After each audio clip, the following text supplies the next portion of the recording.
Jeshi la Polisi Kanda Maalum ya Dar es Salaam linatambua kuwa tarehe 5 mwezi wa 4 mwaka huu wa 2026 ni siku ya Pasaka ambayo imetanguliwa na ibada mbalimbali mchana na usiku, lakini ukiwemo mfungo wa Kwaresma.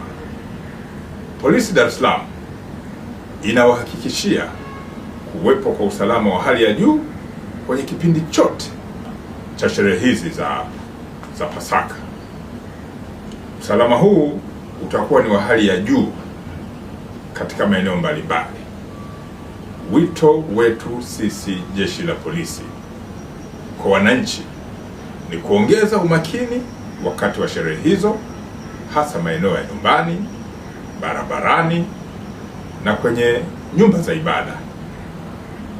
Ushirikiano wa polisi utakuwa wa hali ya juu, hasa kuhusiana na taarifa mbalimbali zitakazotolewa zenye viashiria vya uhalifu.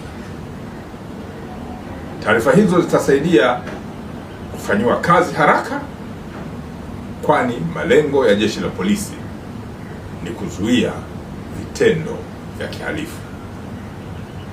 Polisi Dar es Salaam inawatakia sikukuu njema ya Pasaka wananchi wote.